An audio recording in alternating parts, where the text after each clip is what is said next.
c'est marrant parce que c'est... À force de bosser dessus, du coup je suppose que tu as compris que plus je travaillais dessus, plus c'était difficile de résumer. Mais l'idée c'est la méditation par le geste. Et l'amas de toutes ces œuvres qui naissent par ce geste méditatif, cet amas-là, je le donne à voir. L'amas. Oui. Je donne à voir l'amas, Oui. je ne donne pas à voir mon geste. Oui. À part quand j'aimerais le performer, oui. j'aimerais faire des performances autour de ce geste. Oui.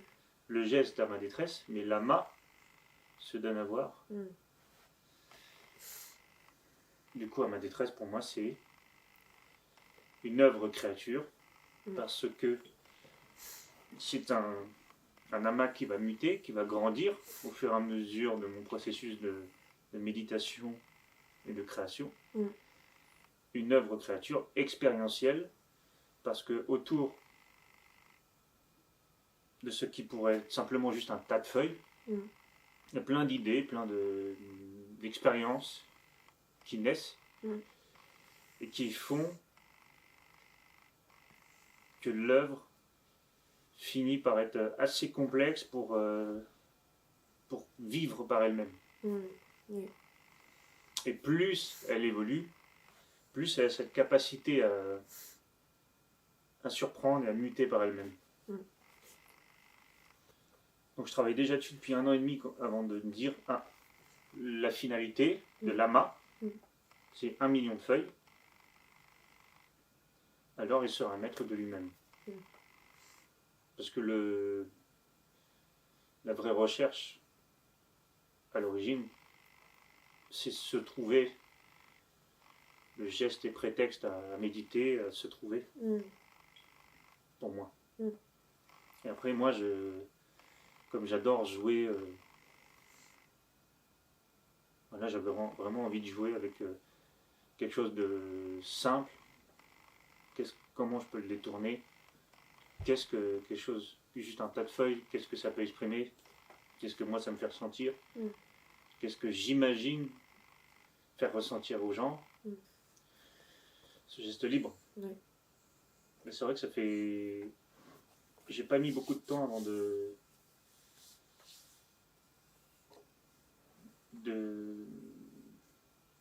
savoir la direction de mes recherches. C'est un travail assez corporel qui est lié à mon passif de musicien. J'avais envie de retrouver dans la peinture une espèce de déconstruction cérébrale un peu que j'avais acquis dans la musique, dans les improvisations, la capacité à improviser en temps réel et être parfois presque observateur de ce qui sort de nous. C'est-à-dire qu'à un moment donné, tu rentres dans une transe et tu pourrais presque te dire, je ne comprends pas d'où me vient tout ça, j'ai l'impression de se regarder un peu. Puis d'être surpris par des choses qui viennent de très loin en toi. Et en fait, j'ai compris en m'intéressant à un peintre, Saïd Twombly, que en m'intéressant à son travail, j'ai compris que pour moi, ça allait passer par la sensation corporelle, et donc la déconstruction de la mémoire. Et ce qui était le plus simple pour moi, c'est de partir de la mémoire de l'écriture. Et j'ai essayé avec des lettres, et finalement c'est avec les chiffres que j'ai réussi à me plonger dans cette mémoire-là, en faisant des 1, des 2, des 3, ensuite en improvisant des chiffres au hasard. Au début c'était très lent, ça a mis beaucoup de temps avant de se fluidifier. J'ai fait ça pendant des dizaines d'heures. Ensuite, j'ai commencé à lier tout ça de manière très rapide. 1, 3, 7, 8, 9, 1, 7, 1, 8. Enfin, et à force de... Une fois que j'avais le ressenti de cette mémoire corporelle,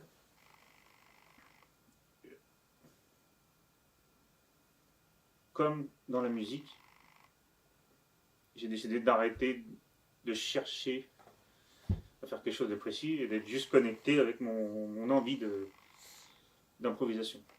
Et du coup, ça a commencé à être totalement abstrait. Et juste, j'ai envie de faire cette boucle, je fais cette boucle. Enfin, je me pose même plus la question, vraiment.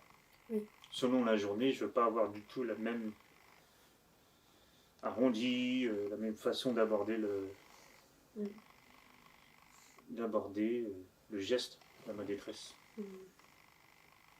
Pendant 1h30, 2 heures, 3 heures, ça m'est arrivé de faire des sessions très longues.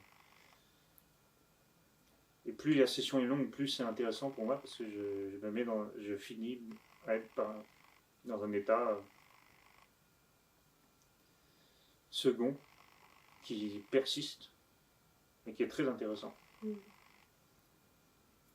Comme beaucoup plus ouvert en fait à ce qui m'entoure. C'est plutôt une sensation, presque une émotion. Sur le moment, je ne suis pas capable de dire c'est de la joie, de la colère. Mais c'est plutôt la sensation d'énergie. J'imagine l'énergie que tu peux ressentir après avoir eu profondément peur de quelque chose ou après avoir été très excité de retrouver un ami. Une énergie dans le corps. Et moi, du coup, ça passe par cette espèce d'impression de danser. Et c'est comme un rythme, comme une musique, en fait. Une musique intérieure. Moi, j'ai tendance à parler de gestes compulsifs. Un besoin compulsif. Et à l'origine, c'était très souffrant comme geste. Il naissait d'un besoin de remplir. Et maintenant, c'est plus trop ça. Je ressens pas le besoin de faire compulsivement, de faire dans l'excès. C'est juste comme l'évidence de l'œuvre qui m'amène à ça,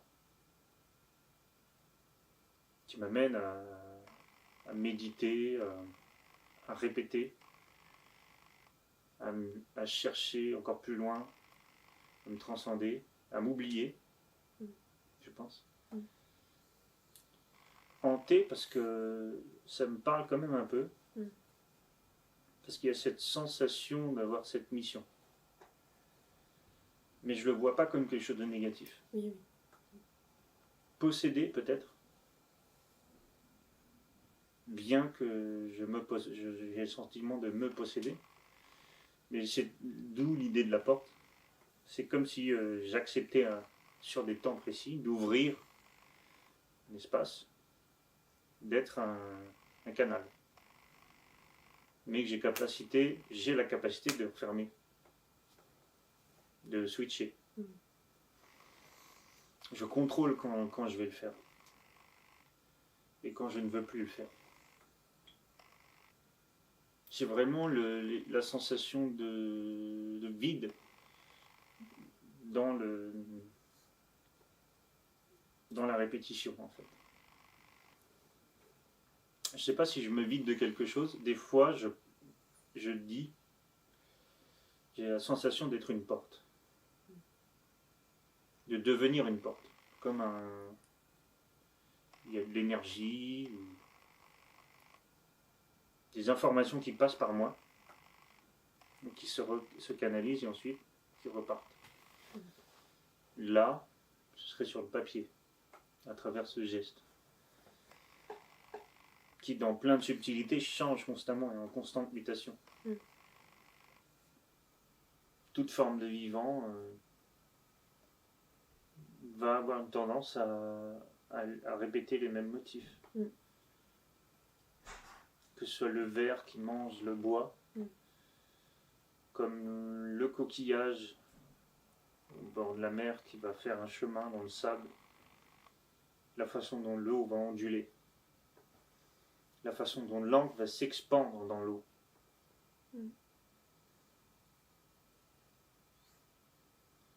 Tout ça, avec un peu de recul, de prendre le temps de regarder vraiment, tout se répète. Il y a eu beaucoup de réflexions de ma part sur le médium, quel papier. Et du coup, selon le choix du médium, effectivement, le choix du pinceau est primordial. J'ai besoin que ce soit un pinceau assez long, d'avoir vraiment l'impression de pouvoir avoir une amplitude de mon geste. L'impression que ce soit vraiment une extension de moi. Mais ça, c'est dans mon propre ressenti. Pinceau en poil naturel. Là, en général, c'est surtout des poils, des pinceaux de calligraphie. Donc avec des poils naturels de loup, chèvre, peut-être renard. Je crois en général c'est le poil de chèvre ou de loup. Et je trouve que ça a cette capacité à prendre juste assez d'eau et à relâcher juste assez d'eau, selon la façon dont tu écrases ou pas le pinceau. Et oui, j'ai fait le choix d'utiliser du papier assez pauvre, du papier d'impression, parce qu'il a cette capacité pour moi. Là, il a vraiment cette qualité de s'onduler légèrement. Ce qui peut être vu comme des défauts, moi, là, dans ce contexte de ma détresse, je l'ai perçu comme une qualité, capacité à onduler et laisser une autre forme de trace du passage de l'eau, justement. Il n'y a pas que la trace de la gouache, il y a la trace aussi de l'eau, donc de la fibre, des papiers qui gonflent, et quand ça sèche, qui ne revient pas à son état d'origine, donc il y a vraiment tous les endroits où il y a de la gouache qui est passée, le papier a gonflé, donc ça ondule. Et quand j'empile du coup des feuilles, quand je fais mes amas, mes blocs, il y a une matérialité, une texture. Il y a quelque chose qui se crée visuellement. Et même aussi quand on joue avec l'épaisseur, quand on écrase, quand on relâche. Un son, quelque chose de très rebondi, très organique, je trouve.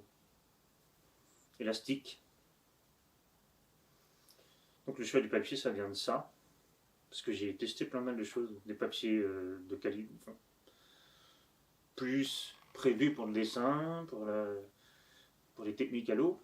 Papier aquarelle, papier de dessin, grain épais, grain fin. Et à chaque fois, je trouvais ça très pauvre, le rendu dans son épaisseur, sa matière. Oui. Effectivement, ça ondulait pas. Et c'est pas ce que je recherchais. Et moi, dans mon rapport avec ce geste, avec cette liberté voulue,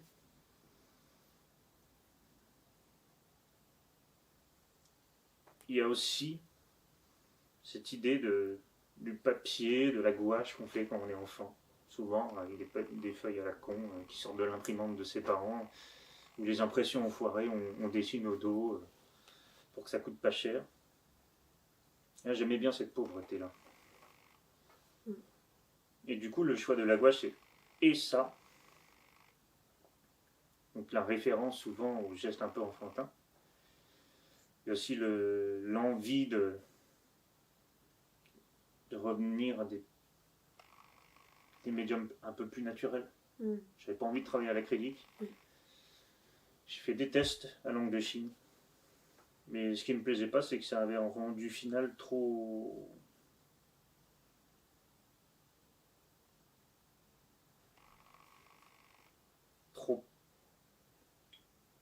trop parfait. J'aimais bien, avec la gouache, la capacité de la gouache à garder trace du passage du pinceau, de chaque poil, un peu de la forme du pinceau dans la courbe, comment il était écrasé ou pas. Et du coup, cette capacité à garder cette trace, ça m'intéressait parce que ça donne une temporalité dans ton geste. Tu vois à quel moment le pinceau est passé par-dessus un autre trait. Tu arrives à deviner la danse qui a eu lieu sur la feuille. À quel moment ça a commencé, à quel moment ça a démarré, où. Bah, effectivement, le choix de la matière va de. Enfin, il est global, que ce soit avec quelle matière je vais construire mes.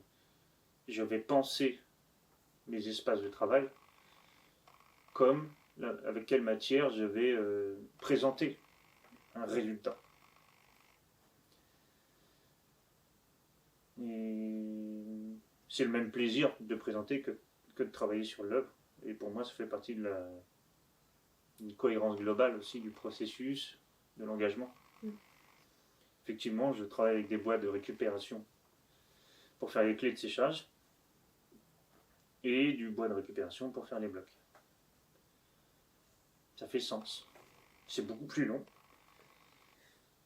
mais ça fait sens. Parce qu'aussi, du coup, il y a un aspect de processus de transformation, de transformer du bois usagé, le travailler, le poncer pour en faire des blocs. Donc, transformer quelque chose qui était sûrement destiné à être jeté ou brûlé. Pour moi, ça équivaut aussi à transformer ce qui à l'origine était un geste peut-être compulsif, assez souffrant, en quelque chose de positif. Transformer peut-être quelque chose de honteux, à l'origine pour moi, en quelque chose de positif. En quelque chose de beau, ou du moins troublant, et qui fait plonger dans une émotion. Parce que l'objectif pour moi, c'est moi ressentir une émotion et faire ressentir une émotion, qu'elle soit positive ou négative, parce que toute émotion, mine de rien, toute émotion est positive pour moi. C'est vrai que moi j'ai vraiment la hâte d'en arriver au moment où j'aurai assez de blocs pour faire des vraies architectures.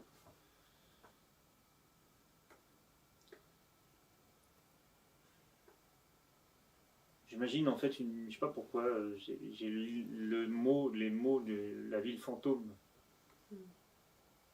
C'est comme ça que ça me vient, mais je n'ai pas encore d'explication. Dans notre plein constant, comment figurer le vide? Je ne sais pas. Toujours ce souvenir qui me revient d'un moment où j'étais sur une falaise. J'ai été emporté par une vague. Et d'avoir ressenti un sentiment de vide absolu quand finalement j'ai été englouti par une immensité. Je ressentais un mouvement qui venait de très loin, de très profondément dans la mer. Et là j'ai entrevu un vide. Et c'est quelque chose que j'ai pas trop compris encore, je pense.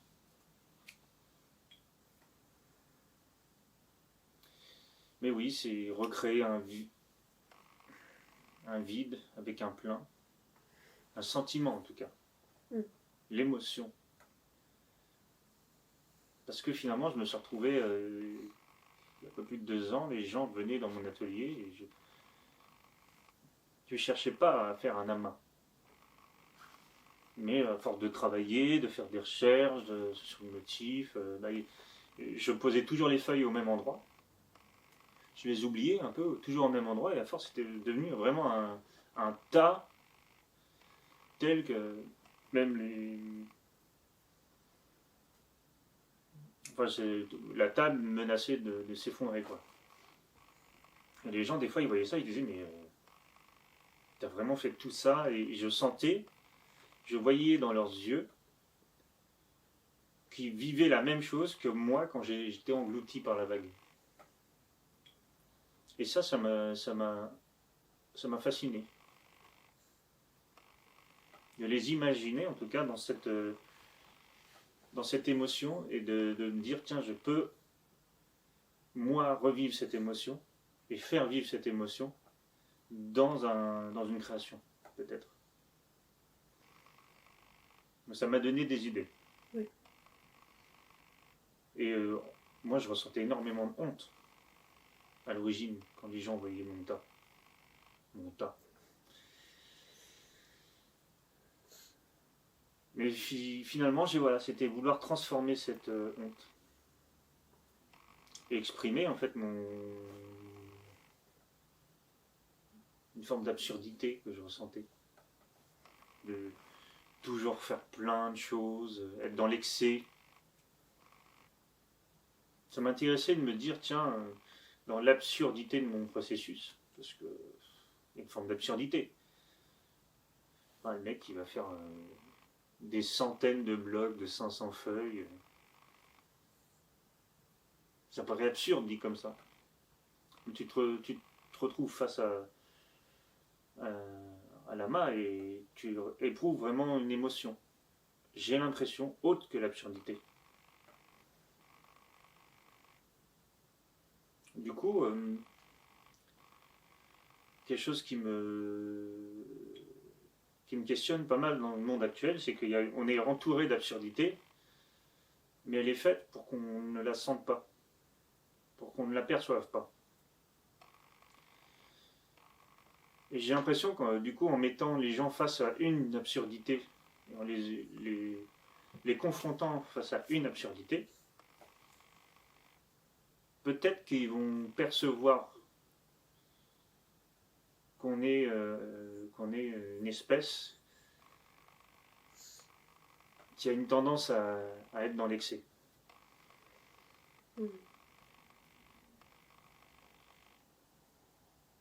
En tout cas, ça fait partie de mes utopies à travers cette œuvre. C'est pas de mettre une claque aux gens, hein. C'est de leur dire, enfin de leur faire ressentir en fait. Parce qu'on est... Tout est fait pour qu'on ne soit pas conscient en fait de ce qu'on est en train de faire. Et je pense que c'est pas non plus conscient de nous plonger dans l'inconscient. C'est qu'on est, j'ai l'impression, dans notre processus, dans notre façon de penser, de réfléchir, de créer, de consommer, on a un naturel à se voiler un peu la face. J'ai plus l'impression qu'on est vraiment comme chaque espèce d'animaux, un schéma, un cerveau qui fonctionne d'une manière. J'ai l'impression que nous, on fonctionne vraiment de cette manière, être dans le plein, dans le beaucoup, et un peu dans un déni de notre propre comportement. Oui. Beaucoup de violence, beaucoup d'amour aussi. Je ressens plus de honte, mais c'est vrai que des fois je me questionne sur pourquoi pourquoi je ressens que mes missions, pourquoi me suis-je investi de cette mission-là, de vouloir exprimer cette chose-là. Ce serait vachement plus simple pour moi de faire des miniatures, mais on choisit pas. On choisit pas.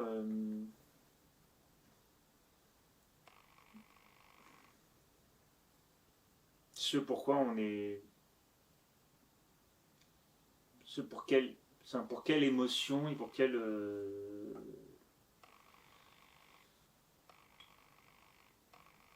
énergie on est amené à exprimer en fait. Et moi j'ai vu ce jour-là, de la personne, j'ai entrevu, c'est ça que c'est dans cette émotion que naturellement je plonge les gens. Dans une émotion de plein énergétique. Que ce soit dans ma musique, dans ma façon de scander de la poésie et dans ma peinture. Donc quelle forme ça prend dans la peinture? Qu'est-ce que je veux aussi pour moi? Méditer, être dans ce geste, dans cette recherche de... C'est pas la perfection, parce que la perfection n'existe pas, mais cette recherche de maîtrise de soi, de se sentir